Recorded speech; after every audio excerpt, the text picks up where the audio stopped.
제가 마음 같아서는 요 앞에 내려가서 말씀을 전하고 싶은데 너무 많이 이렇게 떨어져 있는 것 같아서 좀 앞에 나가서 말씀을 전하고 싶은데 그냥 마음만 저 앞에 있는 걸로 아시고 오늘 하나님 말씀 함께 나누기 원합니다. 금요철야 때 동영상으로 제 얼굴을 보셨다고 하시는 분들도 있는데 그렇게 얘기하시니까 좀 쑥스러운데 저는 순천순복음교회에서 사역하고 있는 김성은 목사고 우리 순천순복음교회는 파주 풍성함교회 또 일본 비전교회 중국 우리 선교지 이렇게 함께 공동체로 세워져가는 월드비전 커뮤니티의 모태가 되는 교회입니다. 여기 잘 아시는 분들도 있고 또 저를 잘 모르시는 분들도 있지만 오늘 우리가 다 예수님 안에서 하나님의 자녀들이고 가족이라는 그런 마음 가운데 하나님의 말씀을 함께 나누기 원합니다. 오늘 은혜 받으실 하나님의 말씀은 마태복음 10장입니다. 마태복음 10장 24절에서 33절까지의 말씀을 함께 보도록 하겠습니다. 마태복음 10장 24절에서 33절까지의 말씀 한 절씩 교독하여 읽고 마지막 절만 함께 한 목소리로 합독하겠습니다. 제가 먼저 읽겠습니다. 제자가 그 선생보다 또는 종이 그 상전보다 높지 못하나니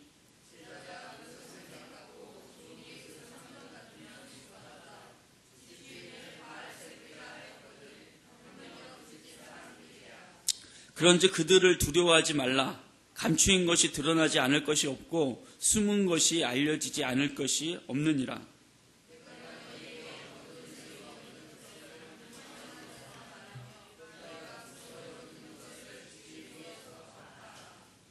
몸은 죽여도 영혼은 능히 죽이지 못하는 자들을 두려워하지 말고 오직 몸과 영혼을 능히 지옥에 멸하실 수 있는 이를 두려워하라.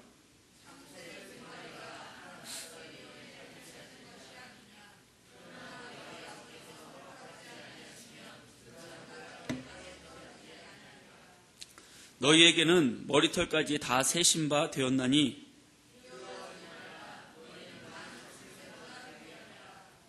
누구든지 사람 앞에서 나를 시인하면 나도 하늘에 계신 내 아버지 앞에서 그를 시인할 것이요 누구든지 사람 앞에서 나를 부인하면 나도 하늘에 계신 내 아버지 앞에서 그를 부인하리라.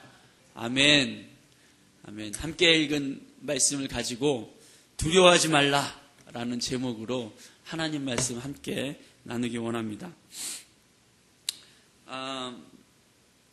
저는 오늘 두려움이라는 주제로 하나님 말씀을 함께 나누기 원하는데요. 특별히 이 마태복음 10장은 제자들에게 주시는 말씀입니다. 이 10장 1절이 이렇게 시작합니다. 예수께서 그의 12제자를 부르사 더러운 귀신을 쫓아내며 모든 병과 모든 약한 것을 고치는 권능을 주시니라. 12사도의 이름은 이러하니 하면서 베드로부터 12사도의 이름이 언급이 되어집니다. 그리고서 11장 1절에 이렇게 말씀이 됩니다. 11장 1절에 예수께서 12제자에게 명하기를 마치시고 이에 그들의 여러 동네에 가서 가르치시며 전도하시려고 거기를 떠나 가시니라. 예수님께서 12제자에게 명하기를 마치시고 11장 1절이 시작된다는 거죠. 그러니까 10장 전체는 예수님께서 제자들에게 명하시고 말씀하시는 그런 내용입니다. 예수님이 제자들을 세우신 이유가 있었습니다. 그 세우신 이유가 마태복음 9장에 나옵니다. 9장 35절부터 보면 예수께서 모든 도시와 마을에 두루 다니사 그들의 회당에서 가르치시며 천국 복음을 전파하시며 모든 병과 모든 약한 것을 고치시니라. 무리를 보시고 불쌍히 여기시니 이는 그들이 목자 없는 양과 같이 고생하며 기진함이라. 이에 제자들에게 이르시되 추수할 것은 많되 일꾼이 적으니 그러므로 추수하는 주인에게 청하여 추수할 일꾼을 보내주소서 하라 하시니라. 제자들에게 많은 무리를 보면서 그 무리를 불쌍히 여기시는 예수님의 마음이 제자들에게 추수할 것은 많대. 추수할 일꾼이 부족하구나. 그러니 주인에게 간청해라. 추수할 일꾼을 좀 보내달라고. 할렐루야. 우리 파주 풍성교회도 추수할 일꾼들이 많이 모여지게 되기를 예수님의 이름으로 축원합니다. 일꾼을 보내달라고 기도해야 돼요. 일꾼을 보내달라고. 그런데 일꾼을 보내달라고 기도하라고 말씀하신 그분이 10장 1절에 12제자, 사실은 12명의 제자만이 있는 게 아니라 제자 그룹이 많이 있었습니다. 누가복음에 보면 70명 정도 되는 그룹을 짝지어서 전도대로 보내는 장면이 나오기도 합니다. 그러니까 12명 말고도 사실 70명 또는 120명의 오순절 마가다락방에서 기도했던 사람들이 있었던 걸로 봐서는 더 넓게는 120명, 또 예수님이 승천하시는 부활하신 예수님께서 하늘로 승천하실 때 500명의 사람들이 그것을 지켜봤다라고 얘기할 때 보면 500명의 사람들, 이렇게 예수님을 따르던 사람들이 많이 있었습니다. 사실은 더 많은 무리들이 예수님을 따르고 있었지만 그들 가운데 예수님은 제자들을 세우기를 원하셨다는 거죠. 왜냐하면 예수님이 행하셨던 그 천국 복음을 전하시고 모든 병과 약한 것을 고치시고 귀신을 내어 쫓으시는, 그리고 하나님 나라의 천국 복음을 증거하시는 그 일을 위임하시는 제자들이 필요했다는 거죠. 그리고 그 제자들을 10장 1절에 부르시고 있습니다. 그래서 사실 마태복음 10장 전체는 예수님께서 제자들에게 양육하시는, 말씀하시는 그런 내용들입니다. 그런데 이 말씀에, 마태복음 10장 전체의 말씀의 중심 내용은 뭐냐면 예수님께서 제자들에게 내가 너희를 세상 가운데 보내는데 이것은 마치 양을 이리 가운데 보내는 것 같다라고 말씀하십니다. 그럼 어떤 목자도 양을 이리들 틈에 보내지 않습니다. 양을 이리들 틈에 보내는 것은 한마디로 얘기하면 죽으란 얘기죠. 이리들이 그 양을 가만 놔두겠습니까? 물어뜯고 피 흘리고 뱀같이 지혜롭고 비둘기같이 순결하게 그 이리들 틈에 들어가라고 얘기합니다. 이게 제자들의 삶. 그래서 제자들은 수많은 박해를 당할 것이다. 이런 얘기들이 10장의 얘기들이에요. 그런 제자들에게 오늘 함께 읽은 본문은 특별히 예수님께서 두려워하지 마라. 이리들 틈에 들어가도 두려워하지 마라. 불안해하지 마라. 이것을 3번이나 강조하시는 내용이 바로 오늘 본문의 내용입니다. 예수님께서 제자들이 이리들 틈에 들어가는 양들과 같다고 말씀하시면서 너희들을 많은 사람들이 핍박하고 박해할 것이라고 말씀하시면서 두려워하지는 말아라 이렇게 말씀하신단 말이에요. 그게 좀 말이 안 되는 것 같지 않습니까? 양을 이리 틈에 보내면서 그 양에게 무서워하지 마 이렇게 얘기한다는 게 사실은 좀 이상한 것입니다. 그러나 사실은 하나님의 백성들이 이 땅에서 살아갈 때에 예수님의 제자들이 또는 하나님의 백성들이 이 땅에서 살아갈 때 살아가는 삶의 많은 순간들은 그들을 두렵게 할 만한, 양이 이리들 틈에 있는 것과 같은 그런 두려워할 만한 상황들이 펼쳐지게 된다라는 것을 지금 예수님은 말씀하고 있는 것입니다. 여러분, 여러분의 삶 가운데 무엇이 두려우십니까? 어떤 친구는 저에게 목사님 저는 좀 겁이 없는 편입니다. 두려운 게 없어요. 뭐 이렇게 얘기하는 친구도 있을지 모르겠습니다. 또 어떤 분은 저는 좀 겁이 많은 편입니다. 그래서 밤에 한 9시, 10시 이후에는 밤길을 잘 못 돌아다닙니다. 저녁 쉐카이나 기도회는 저에게는 큰 도전이고 두려움입니다. 이렇게 얘기하실 분도 혹시 있을지 모르겠습니다. 저는 어린 나이였을 때 저 혼자 남겨져 있다라고 하는 것이 굉장히 두렵게 느껴졌어요. 커다란 학교에 놀다가 문득 정신을 차리고 보니까 아무도 없고 친구도 다 가버리고 해는 니역니역 저 가는데 학교에 그 큰 운동장에 저 혼자 남아있다고 남아있다라는 것을 깨닫게 되었을 때, 그때 저는 굉장한 두려움을 느끼게 되었습니다. 제가 초등학교 2학년 때 길을 잃어버리고 가출한 것은 아니었지만 집을 잃어버리고 길을 잃어버려서 경찰서에서 이틀간 잤던 적이 있습니다. 부모님에게서, 가족에게서 내가 떨어져 나와서 혼자 아주 낯선 곳에 있다라고 하는 그 사실은 어린아이였던 저에게 굉장한 두려움을 주었던 기억이 있습니다. 제가 요즘 아이들에게는 무엇이 두려운가 하고 봤더니 요즘 아이들은 학교에서 왕따가 될까봐 두려워합니다. 지난 1월에 제가 중고등부 수련회를 했는데, 중고등부 수련회의 기간 속에 중3 아이들이 이 고등학교를 배정받는 날이 있었어요. 그날 오후 3시 이후에 그게 발표가 난다 그래서 친구들한테 카톡으로 이렇게 문자해서, 야, 나는 어느 학교에 배정이 됐냐? 라고 물었습니다. 그리고 함께 묻는 말이 뭐냐면, 이 학교에 나와 함께 배정된 친구는 또 누가 있느냐? 이것을 묻는 것이었습니다. 근데 어떤 아이 2명이 전혀 생각지 못했던 삼시망으로 썼던 그곳에 학교가 된 거예요. 얼굴이 사색이 되더라고요. 그래서 야, 뭐 이렇게 걱정하냐? 그 학교 가면 죽냐? 왜 그러냐? 그랬더니 학교에 내가 아는 친구들이 없다는 거예요. 그 학교에. 그 학교 가서 사귀면 되지. 그렇게 얘기했더니 그 학교 가서 혹시나 자기가 왕따가 될까 봐 그게 두려운 거예요. 그래서 옆에 다른 친구가 얘기해. 내가 어떤 친구 그 학교 갔다는데 소개시켜 줄까? 그러니까 물어보는 게, 걔 무섭니 안 무섭니? 이런 걸 물어보더래요. 아이들은 학교에서 왕따가 될 것을 두려워합니다.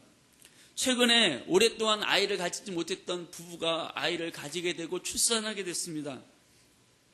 그런데 이 엄마 아빠가 이 아이를 잘 기를 수 있을까 하는 생각을 하면서 이 아이가 자라게 될 미래에 대해서 걱정하고 막연한 두려움을 느끼게 된다고 하는 이야기를 들은 적이 있었습니다. 여러분, 이 세상은 두려움을 가지고 사람들을 조종하고 두려움을 가지고 장사를 하기도 합니다. 가장 대표적인 것이 사교육 시장이죠. 사교육 시장은 학부모들의 막연한 두려움을 이용해서 유지된다고 그렇게 전문가들은 말하기도 합니다. 내 아이만 뒤떨어지면 어떡하냐? 이런 생각을 부모들이 갖는 거죠.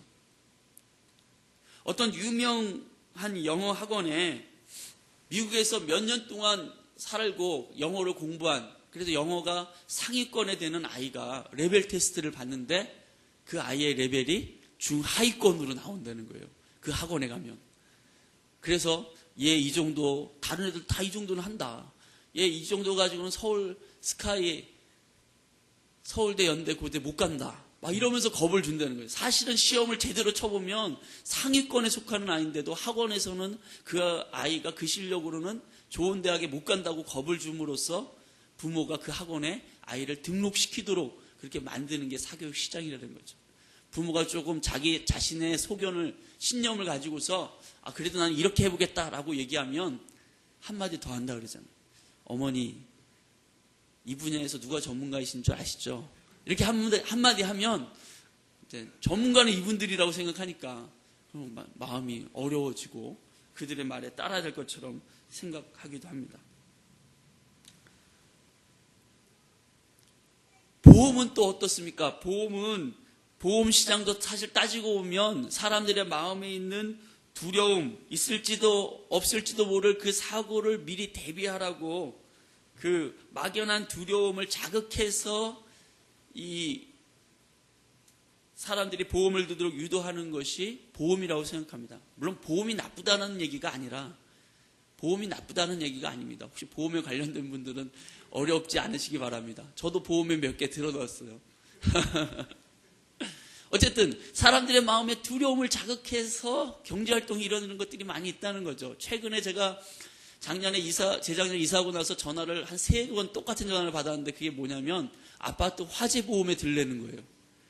한 번도 저는 생각해 보지 못했던 아파트가 불이 났을 때 그것을 보상하는데 법이 바뀌어가지고 아파트 관리비에 이렇게 일정 부분 그 보험에 들도록 한 그것으로는 보상이 안 된다는 거예요. 법정 시비까지 들어가게 되고 어려움에 처할 수 있으니까 그 재정을 마련해 둘 수 있도록 보험을 한 2, 3만 원 정도 들어놓으라 라는 얘기를 듣게 되었습니다. 그걸 한참 듣다 보니까 보험을 들어야 되나? 이런 생각이 막 들었습니다.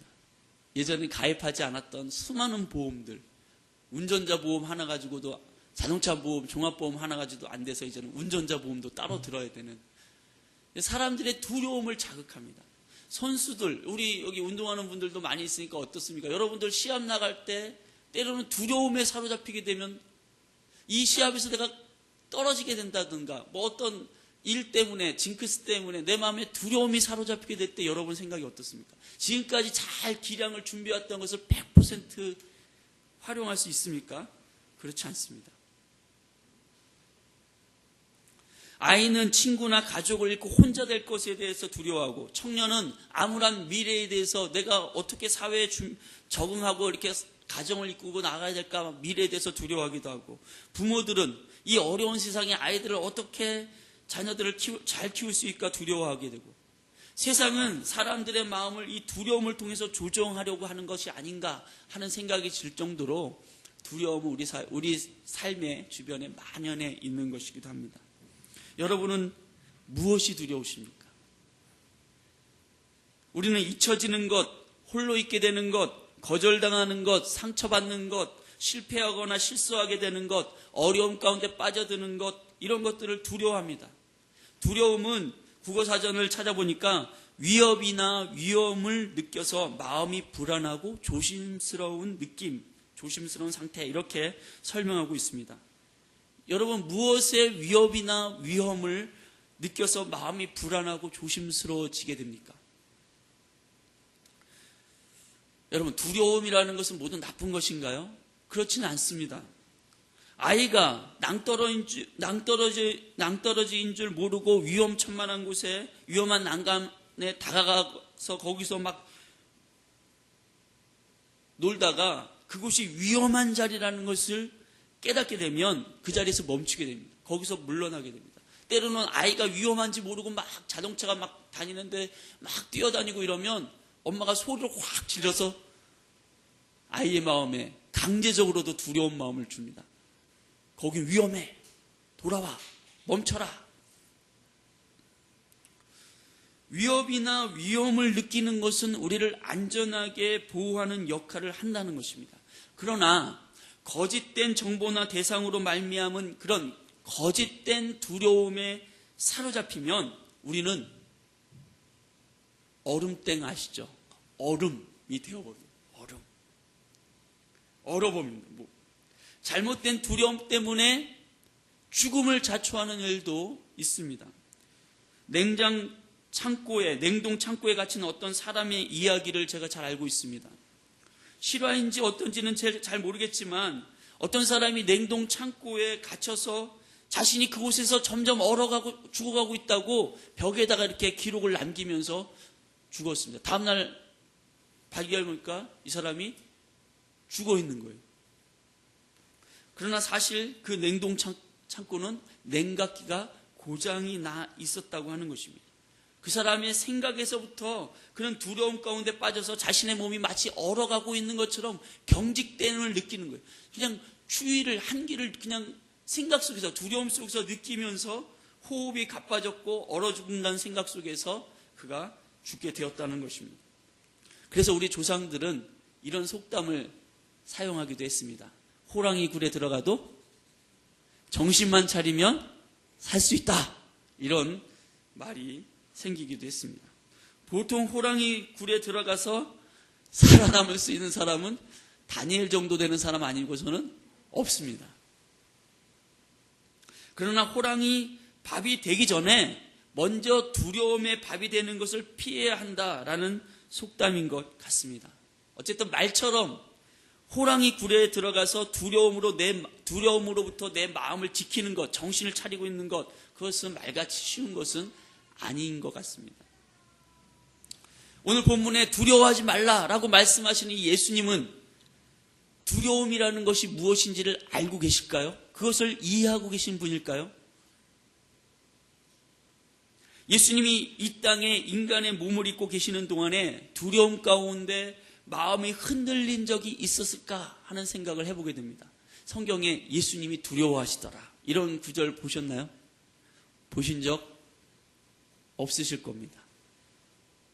그러나 성경은 히브리서 4장 15절에 우리에게 있는 대제사장 이 예수님은 우리의 연약함을 동정하지 못하실 이가 아니요 모든 일에 우리와 똑같이 시험을 받으시니로되 죄는 없으시니라 말씀하십니다. 그분은 인간의 몸을 입고 있는 이 땅 가운데 계시는 동안에 우리가 느끼는 감정의 요동을 동일하게 느끼셨다는 거예요. 슬픔도 마음의 두려움도 느끼셨다는 거예요. 언제 예수님이 두려움을 느끼셨을까? 제가 곰곰이 생각해 보니까 성경에 많은 기록에서 발견할 수 없지만 특별히 겟세마네 동산에서 예수님이 심각한 두려움에 빠져 있는 것을 보게 되어집니다. 이제 곧 예수님이 그렇게 말씀하셨던 내가 많은 사람의 대속물로 죽을 것이다, 십자가의 죽음을 자신이 알고 있었지만 막상 그 십자가의 죽음을 눈앞에 두고 있은 바로 그 전날 겟세마네 동산에서 예수님이 기도하실 때 하나님께 기도합니다. 이 고난의 잔을 내게서 지나가게 하십시오. 내가 피할 수 있으면 이 고난의 잔을 좀 피했으면 좋겠습니다. 3번이나 간절히 땀방울이 핏방울처럼 땅에 떨어질 때까지 그렇게 기도했다라고 성경은 기록하고 있습니다. 예수님이 육체적인 고통이 두려워서 그렇게 기도하셨던 것은 아닐 거라고 생각합니다. 영원 전부터 하나님과 사랑으로 하나 되어서 그분 앞에 영원히 머물러 계셨던 하나님의 임재 가운데, 하나님의 그 영광의 임재 가운데 늘 하나님과 함께 하셨던 그분이, 그 생명의 관계가 온 인류의 죄를 짊어지고 십자가에 달리셔서 하나님께로부터 거절당하실 것, 하나님께로부터 버림받으셔야 될 그 상황에 대해서 두려워하셨던 거예요. 그 단절에 대해서 두려워하셨던 것이죠. 어쨌든 예수님도 두려움을 이해하고 계시는 분이라는 것입니다. 우리가 이 땅 가운데 두려워할 수밖에 없는 그 상황들에 대해서, 그리고 그 두려운 마음이 우리를 어떻게 올가매고 어떻게 우리를 굳어버리게, 얼음이 돼버리게 하는가를 알고 계시다는 것입니다. 오늘 본문에서 예수님께서는 우리가 두려워하지 말아야 할 이유에 대해서 3가지를 말씀하십니다. 첫 번째 이유는 거절하고 핍박하는 사람들로 인해서 결국은 그 사람이 내가 누구에게 속한 사람인지를 확인하게 되기 때문에 이 사람들을 두려워하지 말라고 이야기합니다. 24절과 25절 한번 읽어보도록 하겠습니다. 24절, 25절입니다. 시작. 제자가 그 선생보다 또는 종이 그 상전보다 높지 못하나니 제자가 그 선생 같고 종이 그 상전 같으면 조카도다. 집 주인을 바알세불이라 하였거든 하물며 그 집 사람들이랴. 이렇게 말씀하십니다. 예수님의 제자들이 핍박받는 이유는 그들이 예수님의 집 사람들이기 때문에, 하나님께 속한 사람들이기 때문에 핍박을 받는다는 것입니다. 예수님을 귀신의 왕 바알세불이라고 부른 사람들이 그 제자들, 예수님의 제자들이라고 불려지는 사람들을 어떻게 대하겠는가 하는 것입니다. 제자가 선생보다 높지 못하고 종이 주인보다 크지 못하는 것처럼 어찌 예수님을 대적하고 핍박하고 십자가에 못 박아 죽이기까지 했던 그 사람들이 예수님의 제자들인 너희를 그냥 친절하고 부드럽고 상냥하게 대하겠는가 하는 것입니다. 그들로부터 받는 핍박과 고난은 너희들이 내게 속한, 예수께 속한, 하나님께 속한 사람들이라는 것을 나타내주는 증거다라고 말씀하시는 것입니다. 그렇기 때문에 그 고난으로 인해서, 그 핍박으로 인해서 두려워하지 마라. 오히려 고난받을 때, 그 핍박받을 때, 내가 하나님께 속한 사람인 것을 나타내고 계시는구나. 내가 예수님께 속한 사람인 것을 이 고난을 통해서 발견하게 되는구나 라고 즐거워하라고 성경은 말씀하고 있습니다. 베드로전서 4장 14절까지 베드로는 이렇게 얘기합니다. 사랑하는 자들아, 너희를 연단하려고 오는 불시험을 이상한 일 당하는 것 같이 이상히 여기지 말고 오히려 너희가 그리스도의 고난에 참여하는 것으로 즐거워하라. 이는 그의 영광을 나타내실 때에 너희로 즐거워하고 기뻐하게 하려 함이라. 너희가 그리스도의 이름으로 치욕을 당하면 복 있는 자로다. 영광의 영 곧 하나님의 영이 너희 위에 계십니다. 할렐루야. 세상으로부터 핍박과 고난이 올 때 기뻐할 수 있겠습니까? 어떻게 기뻐할 수 있습니까? 우리가 그 핍박과 그 고난을 통해서 예수님의 제자들이라고 하는 증거가 되기 때문에 기뻐할 수 있다는 것입니다. 그러나 자신의 잘못된 행동, 악행으로 인해서 세상에서 당하는 환난과 이것을 혼돈해서는 안 될 줄로 믿습니다. 베드로는 베드로전서 2장 16절에서 20절까지 이렇게 권면합니다. 부당하게 고난을 받아도 하나님을 생각함으로 슬픔을 참으면 이는 아름다우나 죄가 있어 매를 맞고 참으면 무슨 칭찬이 있으리요. 그러나 선을 행함으로 고난을 받고 참으면 이는 하나님 앞에 아름다우니라. 나의 죄와 정욕으로 인하여 고난받는 것을 내가 그리스도인이기 때문에 환난과 고난 가운데 있는 것이라고 착각해서는 안 된다는 것입니다. 오히려 우리는 세상에서 주님이 행하신 것처럼 선을 행하며 영혼들을 위하여 기도하며 진리 가운데서 행하려고 예수님을 닮아가야 할 줄로 믿습니다. 이것이 베드로전서에서 베드로가 계속 강조하고자 했던 내용이었습니다. 베드로전서 2장 21절에 이를 위하여 너희가 부르심을 받았으니 그리스도도 너희를 위하여 고난을 받으사 너희에게 본을 끼쳐 그 자취를 따라오게 하려 하셨느니라. 우리는 예수를 따르려고, 예수님이 맡기신 사명을 감당하려고, 예수님께서 바라보시는 그 영혼들을 위해서 사역하려고 하다가 받는 고난, 박해, 이것은 내가 예수님 안에 있구나, 내가 하나님께 속해 있는 사람이구나 라는 증거이기 때문에 기뻐해야 될 줄로 믿습니다. 그것이 우리가 받는 박해와 고난 속에서도 두려워하지 말아야 될 이유라고 말씀하고 있는 것입니다. 두 번째로 세상을 두려워하지 말아야 할 이유는 나를 거절하고 핍박하는 사람들에게는 결국 한계가 있다라고 하는 것입니다. 나를 두렵게 하고자 하는 세력에게는 분명하게 한계가 그어져 있습니다. 그들은 그 이상, 그 한계 이상 나를 두렵게 할 수가 없습니다. 나의 육체의 목숨을 빼앗아갈 수는 있을지 모르지만 내 영혼의 생명은 빼앗아갈 수 없다고 예수님 말씀하십니다. 오늘 28절 말씀입니다.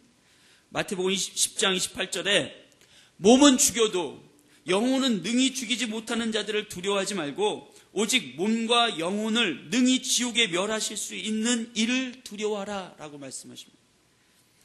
우리는 두려워하지 말아야 할 것과 정말 두려워해야 할 것을 구별할 줄을 알아야 하는 것입니다.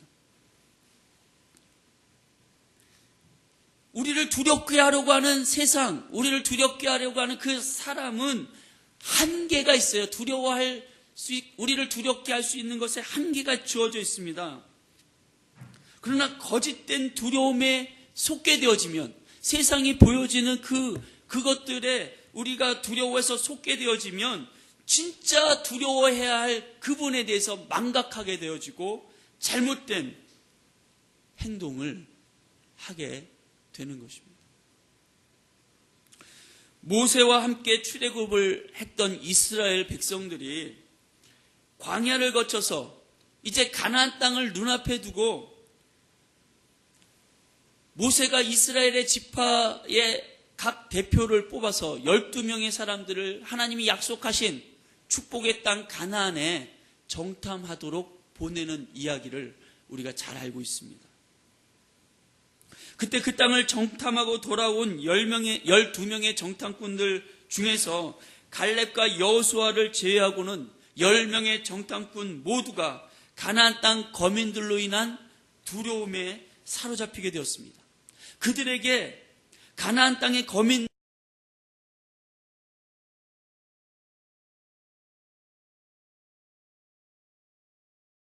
이렇게 말합니다. 민수기 13장 6절과 7절에 그 땅을 정탐한 자 중에 눈의 아들 여호수아와 여분네 아들 갈렙이 자기들의 옷을 찢고 이스라엘 자손의 온 회중에게 말하여 이르되 우리가 두루 다니며 정탐한 땅은 심히 아름다운 땅이라 여호와께서 우리를 기뻐하시면 우리를 그 땅으로 인도하여 들이시고 그 땅을 우리에게 주시리라. 이는 과연 젖과 꿀이 흐르는 땅이니라.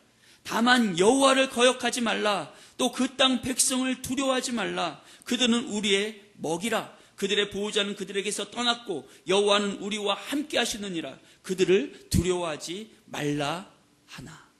이스라엘 백성들은 두려움 가운데서 이렇게 얘기하는 갈렙과 여호수아를 향해서 돌로 쳐 죽이려고 하게 됩니다. 어떻게 10명의 정탐꾼들은 다 두려워했던 그 가나안 땅의 거민들을 갈렙과 여호수아는 우리 밥이다 라고 얘기할 수 있었습니까?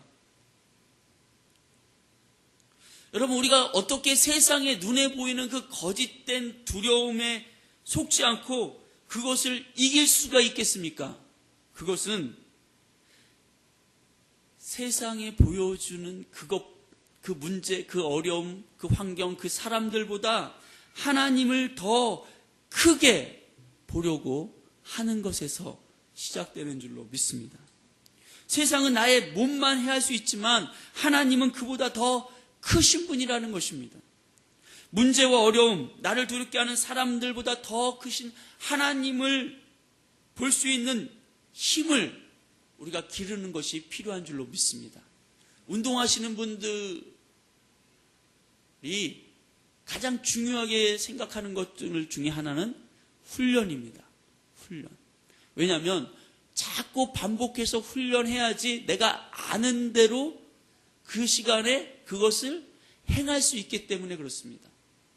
우리는 많은 사람들이 예수를 믿고 하나님의 사람으로 어떻게 살아야 되는지 말씀을 통해서 설교를 통해서 안다고 생각하면서도 결정적인 순간에, 결정적인 시간에 시합장에서 그 아는 것을 사는 것으로 실행해내지 못합니다. 왜 그렇습니까? 훈련이 부족한 거죠. 준비가 부족했다는 것입니다. 저는 우리가 매일의 생활 속에서 이것을 훈련하면 좋겠다고 생각합니다. 무엇이냐면 매일 하나님의 말씀을 묵상하고 기도하면서 우리에게 주어지는 환경 가운데 문제와 환경보다 더 크신 하나님을 더 크게 보는 훈련을 하게 되는 것이 필요하다는 것입니다. 그렇게 하게 될 때 우리는 세상 가운데 두려워하지 말아야 될 그 거짓된 두려움을 피하게 되고 진짜 두려워해야 할 하나님을 의지하면서 승리하게 되는 줄로 믿습니다. 일상의 생활 속에서 이것이 훈련이 될 필요가 있다는 것입니다. 하나님을 더 크게 보는 훈련. 예배는 하나님을 더 크게 내 생활과 환경과 문제와 어려움과 기타 모든 것, 그 어떤 것보다도 하나님이 크신 분이기 때문에 하나님이 위대하시고 전능하신 분이기 때문에 그분을 예배하려고 모이는 자리가 바로 오늘 이 예배 자리인 줄로 믿습니다. 할렐루야. 오늘 이 예배를 드리시면서도 여전히 문제가 더 커 보이십니까? 환경에 나를 덮고 있는 그 절망이 더 커 보이십니까? 그렇다면 예배 드리고 있지 않는 것임을 알게 되시기 바랍니다. 예배는 문제와 어려움, 절망, 죽음조차도 하나님보다 더 작게 여기는 것입니다. 그 모든 것보다 하나님이 더 크신 분인 것을 알고 그분을 영화롭게 하고 그분을 찬송하는 것이 예배인 줄로 믿습니다. 성경에서 가장 좋은 예가 다윗입니다. 다윗은 목동으로 생활하면서 하나님을 묵상하고 하나님을 의지하는 법을 배워왔습니다. 다윗은 자신의 일상생활 속에서 자기 양을 지키기 위해서 늑대나 곰, 사자 같은 두려운 존재를 만나는 시간들이 있었습니다. 그는 그때마다 하나님 의지하는 법을 배웠습니다. 그는 자신이 할 수 있는 최선을 했습니다. 그것은 물맷돌을 던지는 것이었어요. 그래서 물맷돌을 던지는 훈련을 계속하게 됩니다. 아마 여러 번 실패도 했을 것입니다. 양도 여러 번 빼앗기면서 눈물을 흘렸을 것입니다. 상처도 났을 것입니다. 그러나 그는 포기하지 않았습니다. 하나님을 의지해서 전능하신 하나님, 크고 위대하신 하나님, 나를 사랑하시고 나와 함께 하신 하나님, 그 하나님을 의지해서 물맷돌을 던지고 사자와 곰과 싸움을 여러 번 시도하였고 결국은 사자와 곰과 싸워도 능히 이길 수 있는 그런 실력을 일상생활 속에서 그는 키워왔던 것입니다. 그러다가 결국 이스라엘 백성들이 블레셋과의 전쟁터에서 모든 이스라엘의 남자들, 군사들이 사울 왕조차도 두려워서 숨어있게 되는 골리앗을 만나는 그 현장을 다윗이 가게 됩니다.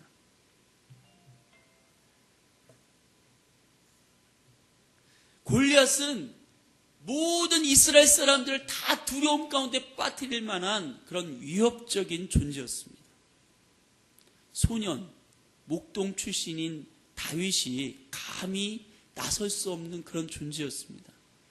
그런데도 불구하고 사무엘상 17장 45절에 다윗은 그 골리앗에게 이렇게 선포하며 나아갑니다. 다윗이 블레셋 사람에게 이르되 너는 칼과 창과 단창으로 내게 나아오거니와 나는 만군의 여호와의 이름 곧 내가 모욕하는 이스라엘 군대 하나님의 이름으로 내게 나아가노라. 할렐루야. 어떻게 이와 같은 엄청난 믿음의 고백을 하면서 이 다윗이 골리앗과 싸우러 나갈 수 있었을까요? 그가 사울 왕에게 얘기했던 것처럼 그는 일상생활 속에서 자기 양을 치면서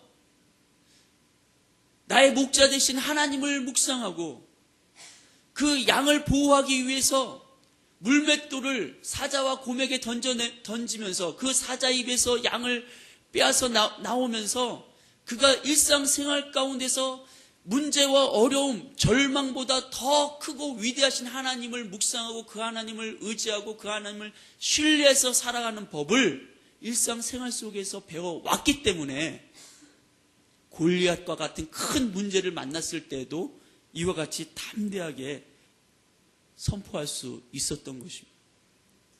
모든 이스라엘 사람들이 골리앗의 위용에 두려워 떨며 숨고 있을 때 다윗은 골리앗이 하나님을 조롱하고 이스라엘 군대를 모욕하고 있는 것을 참을 수가 없었습니다.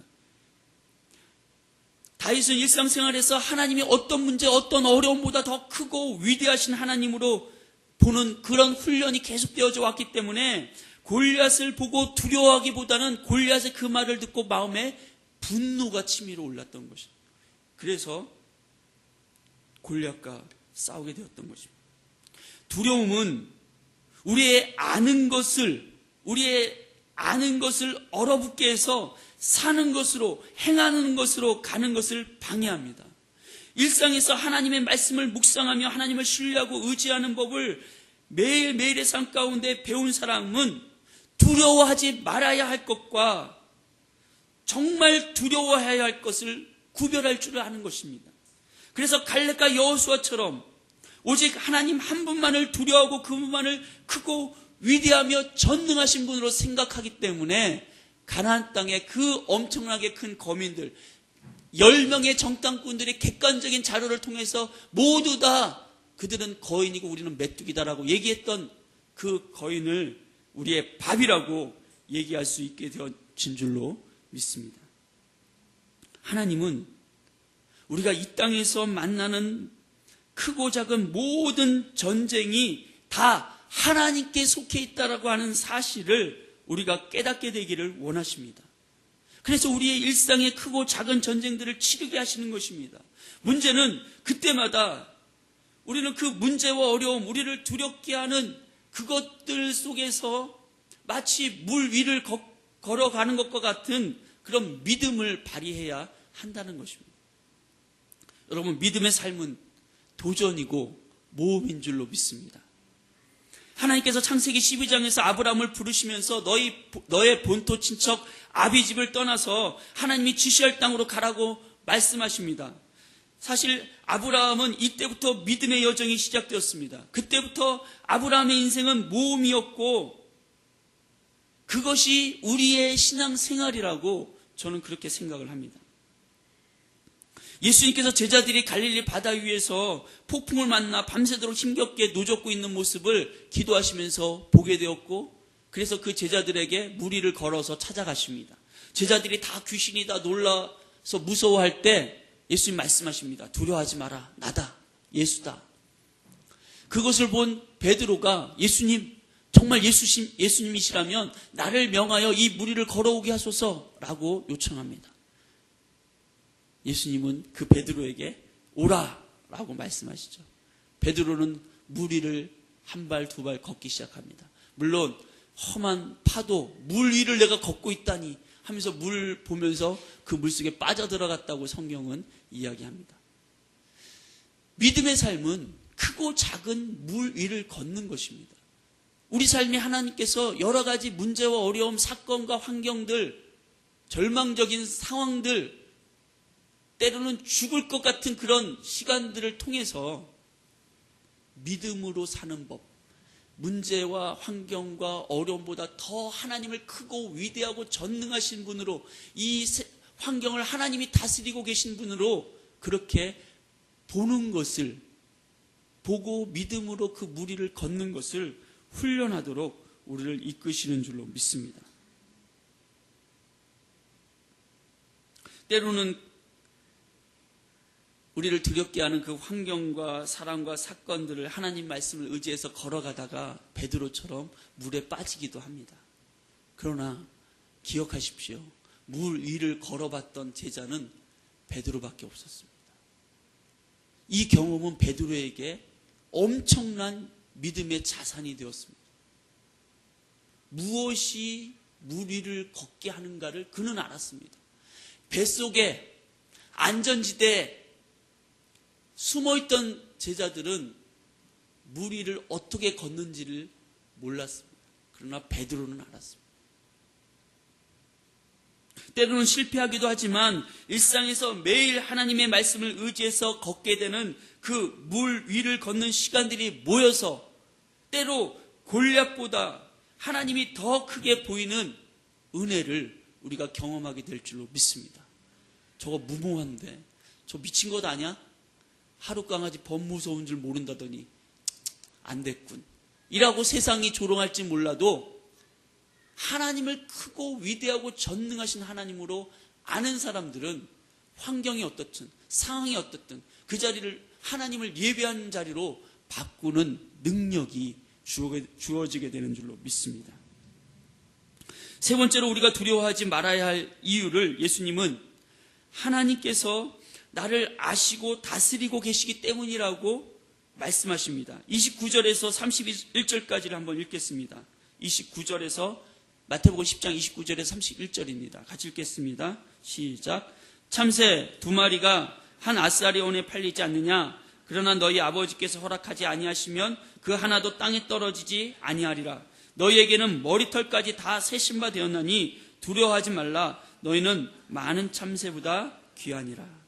여러분, 참새 두 마리가 한 아사리온에 팔렸다고 했는데 한 아사리온은 데나리온, 한 데나리온은 하루 그 노동자의 품삯이라고 합니다. 그 노동자 하루 품삯의 16분의 1이 한 아사리온입니다. 그러니까 하루 노동자의 품삯을 약 5만 원이라고 추정을 하면 제가 미리 계산기를 쳐봤는데 3,165원, 약 3,000원 정도입니다.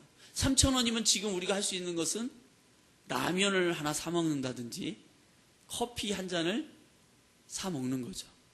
그 세상 말로 껌값이라는 겁니다. 껌값이 요즘 500원 이상은 하는데 어쨌든 무슨 말씀을 하시려고 하는 거냐면 참새 두 마리가 한 아사리온에 3,000원 정도에 팔리는 껌값에 팔리는 정도로 하찮고 많은 것 아니냐. 그러나 그 참새들, 그 많고 너희들이 가볍게 사서 먹을 수 있는 그 참새도 한 마리도 땅에 떨어지는 것을 하나님께서 허락하지 않으시면 일어날 수가 없다라고 말씀하십니다. 하나님이 다스리신다는 거죠. 하나님이 이 세상을 주관하고 계시다는 겁니다. 그리고 그 참새보다 너희가 더 귀하지 않느냐고 말씀하십니다. 너희는 하나님께서 어느 정도로 너희를 아시냐면 너희들의 머리털까지 다 세신바될 정도로 아신다라고 말씀하십니다. 하나님이 할 일이 없으셔서 제가 숱이 좀 많은데 제 숱을 다 세고 계셔요. 아닙니다. 하나님이 나를 그렇게 아신다는 거예요. 세밀하게. 나의 속사정을, 나의 배부 속 깊은 것을, 나의 안고 일어서는 것을, 나의 과거와 현재와 미래를 하나님이 아십니다. 그리고 그 하나님이, 나를 아시는 그 하나님이 나를 사랑하십니다. 그러니 두려워하지 말라고 말씀하시는 거예요.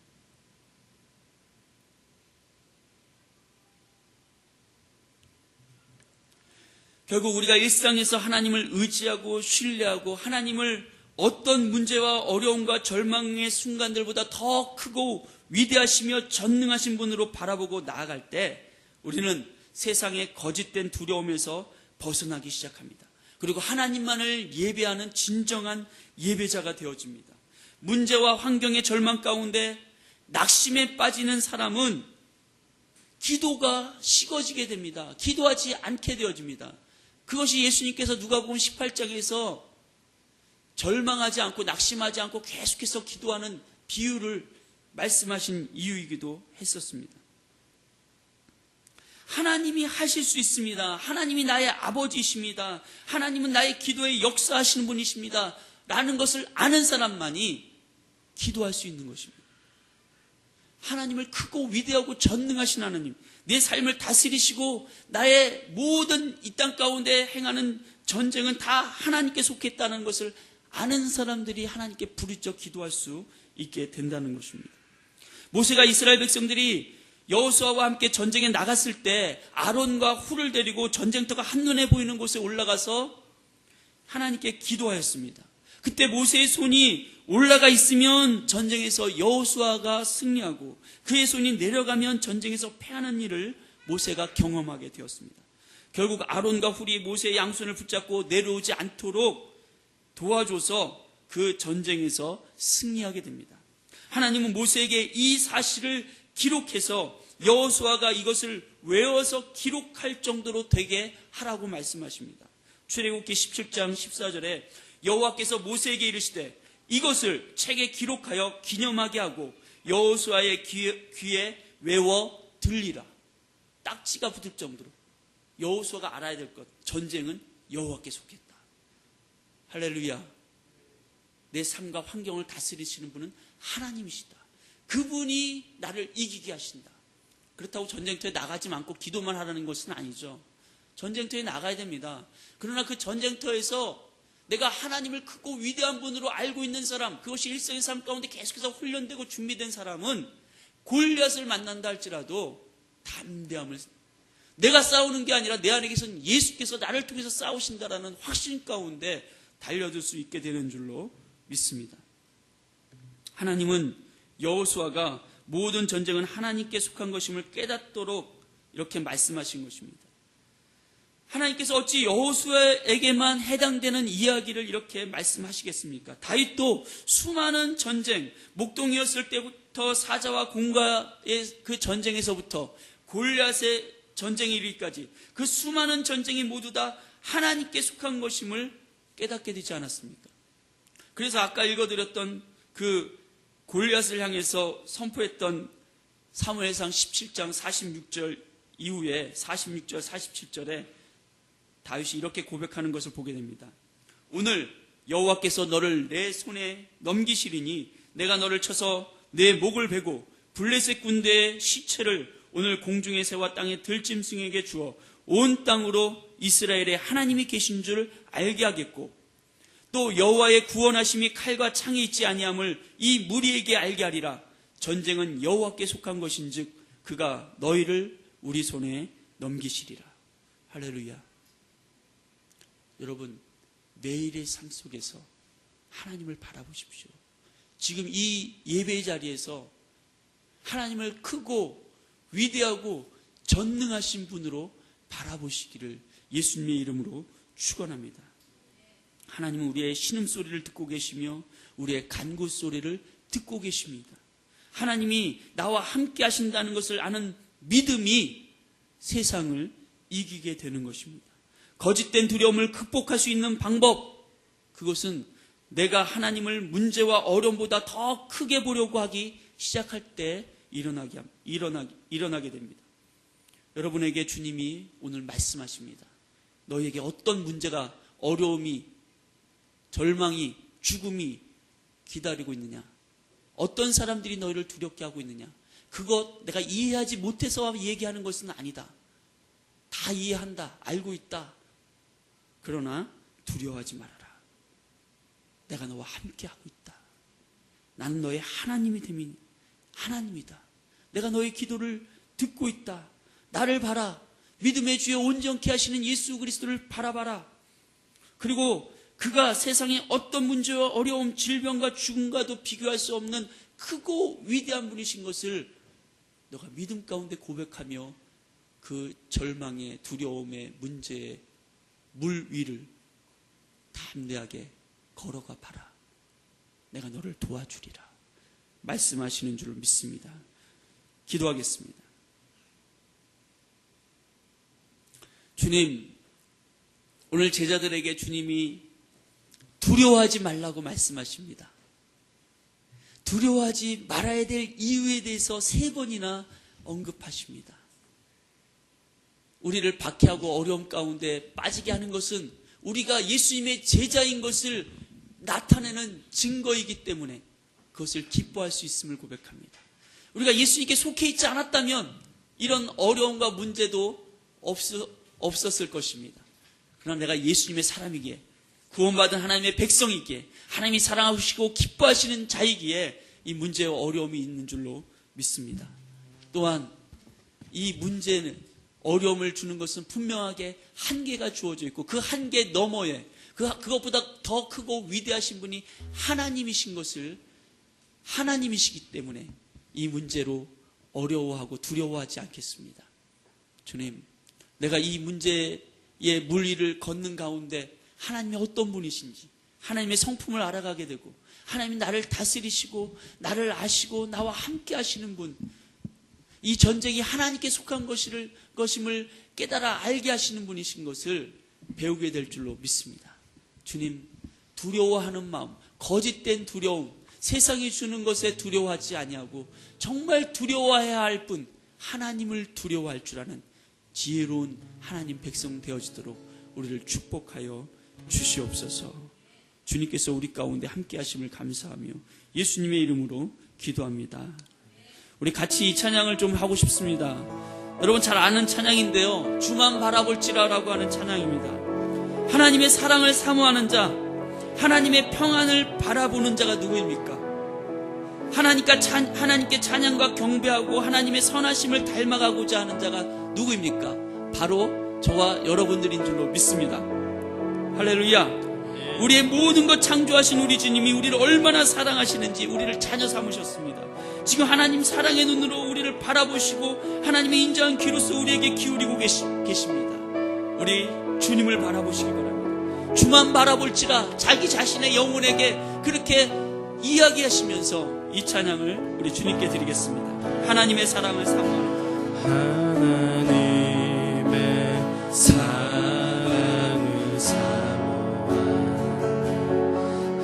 하나님의 평안을 바라보는 자, 너의 모든 것 창조하신 우리 주님이 너를 얼마나 사랑하시는지 하나님께 찬양과 경배하는 자, 하나님께 찬양과 경배, 하나님의 선하심을 닮아가는 자, 하나님의 선하심을 닮아가는 너의 모든 것 창조하신 우리 주님이 당신을 우리 자녀 삼으셨습니다. 주님이 너를 자녀 삼으셨습니다. 하나님의 사랑의 눈, 하나님 사랑의 눈으로 너를 어느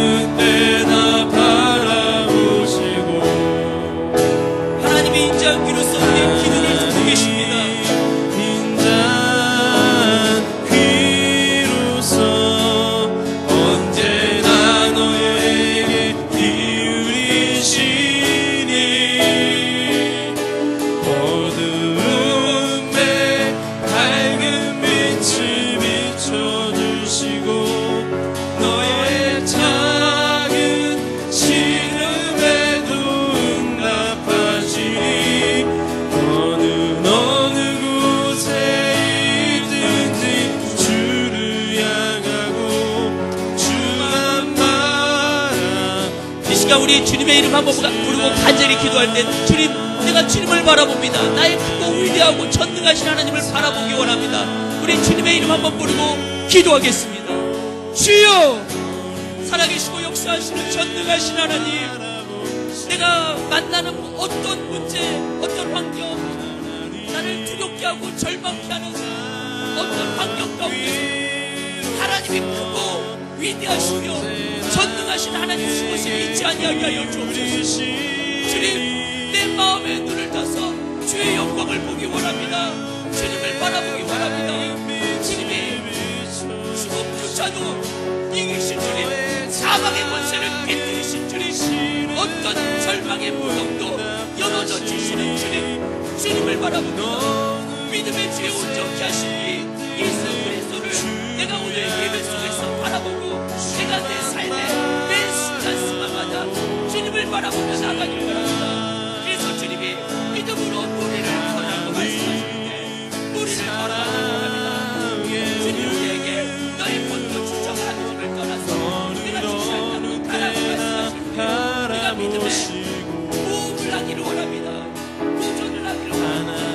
주님, 두려워하지 않게 하여 두려워하지 않게 하여 두려워하지 말라. 나도 함께 하지 않느냐. 무서워하지 말라. 나는 너의 하나님이 있지 않느냐. 내가 너를 지키리라.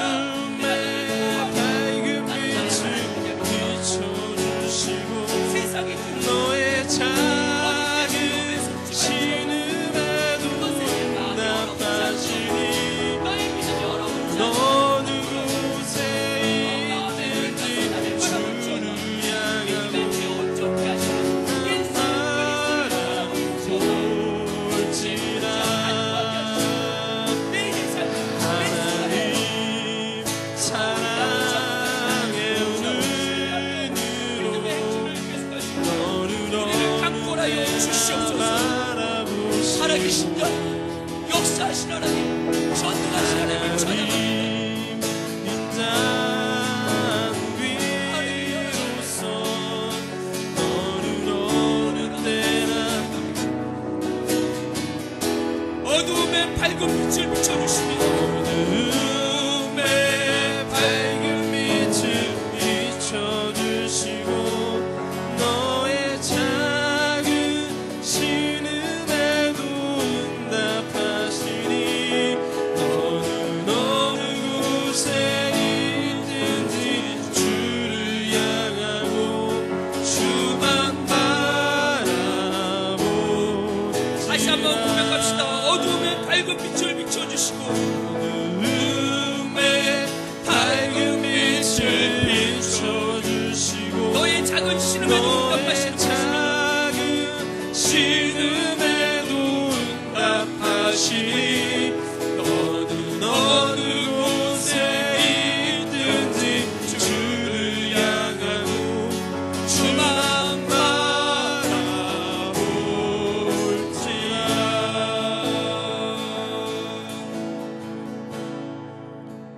이 시간에 주님이 우리에게 지금 이 시간 저를 통해서 사랑하는 성도님들께 외치시고 있는 줄로 믿습니다. 두려워하지 마라. 두려워하지 마라. 세상이 너를 두려워할 만한 것으로 가득 차 있다는 것을 내가 잘 안다. 너는 내게 속해 있기 때문에 세상이 너를 공격할 것이고 사단이 너를 공격할 것이다. 너를 두렵게 할 것이다. 그러나 그보다 크신 하나님을 바라봐라. 너희의 매일의 삶 속에서 나를 바라봐라. 내가 너와 함께하고 있음을 깨닫고 나를 의지해서 두려움을 주는 그 물 위를 걸어봐라. 내가 너를 붙들고 함께하고 있는 것을 경험하게 될지어다.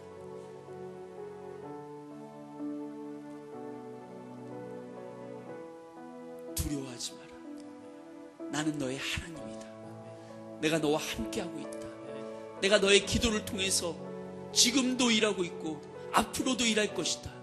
낙심하고 절망해서 내가 아는데 그렇게 하지 못하는 것, 두려움에 사로잡혀서 너의 지식이, 너의 믿음이 얼어붙도록 그렇게 내버려 두지 말아라. 나의 사랑, 나의 어여쁜 자야, 일어나라.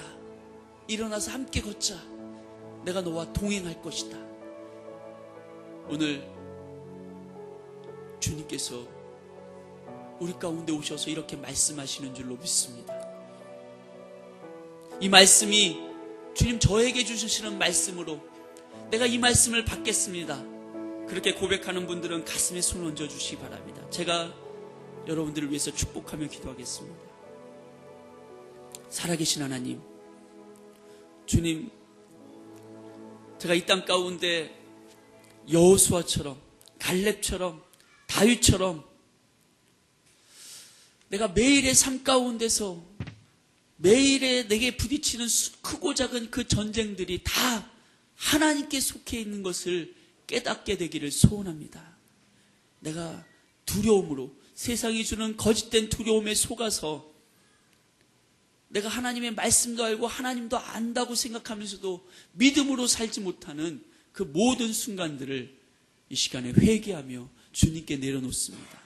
주님, 오늘 이 시간 이후로 내 마음의 눈을 밝히셔서 내 삶에 나와 함께 하신 하나님을 크고 위대하며 전능하신 하나님, 모든 것 위에 뛰어나신 하나님으로 인정하고 고백하고 예배하며 주님께 기도할 수 있는, 기도할 줄 아는 저와 우리 모든 성도들 될 수 있도록 축복하여 주시옵소서.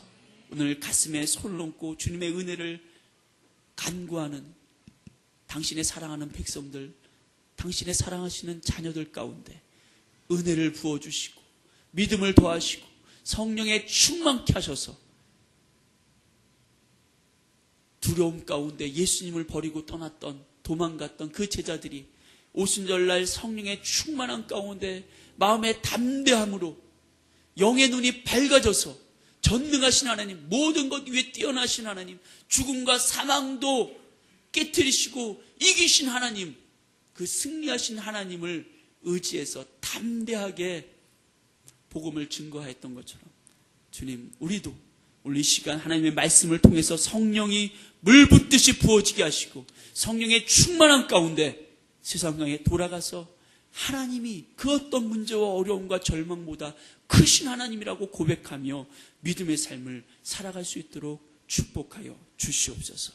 주님께서 오늘 이 예배 가운데 함께 하시고 우리의 예배를 기쁘게 흥명하심을 감사하며 하나님께 감사의 예물을 올려드립니다.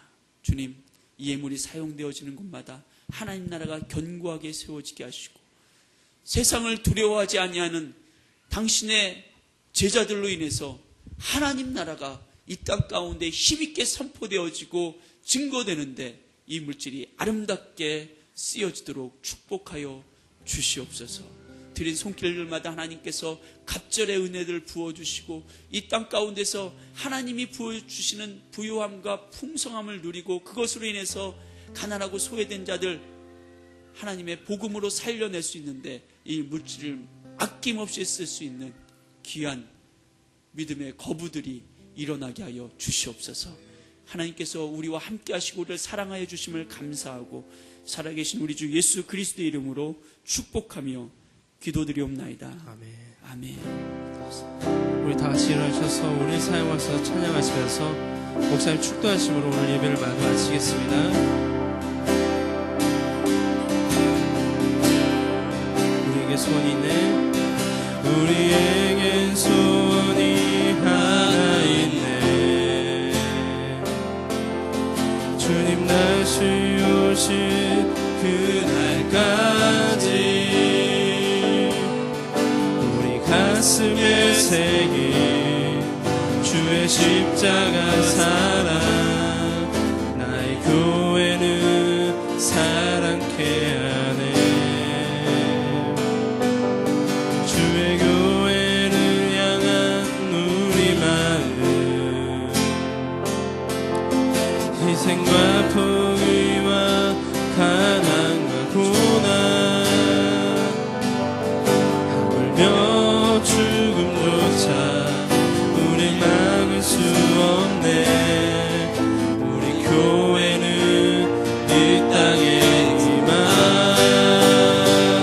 교회를 교회되게 예배 예배되게 우릴 사용하소서. 진정한 부흥의 날 오늘 임하도록 우릴 사용하소서. 성령 안에 예배하리라. 성령 안에 예배하리라. 자유의 마음으로 사랑으로 사역하리라. 교회는 생명이니 교회를 교회되게 예배 예배되게 우릴 사용하소서. 진정한 부흥의 날 오늘 임하도록 우릴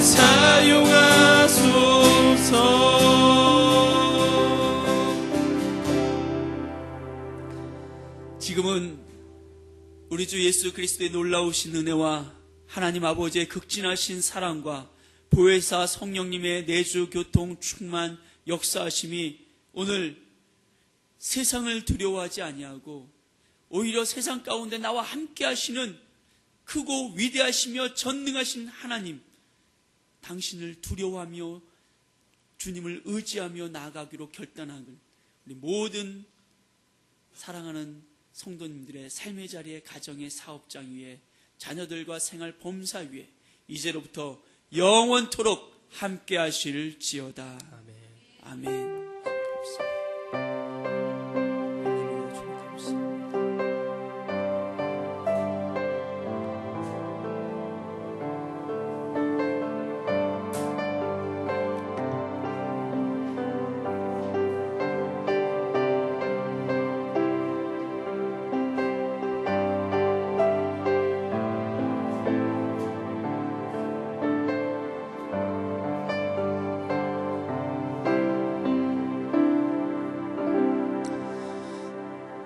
할렐루야. 우리 나가시면서 세 분 이상 함께 고백하겠습니다. 나에겐 두려움이 없습니다. 고백하시면서 나가도록 하겠습니다.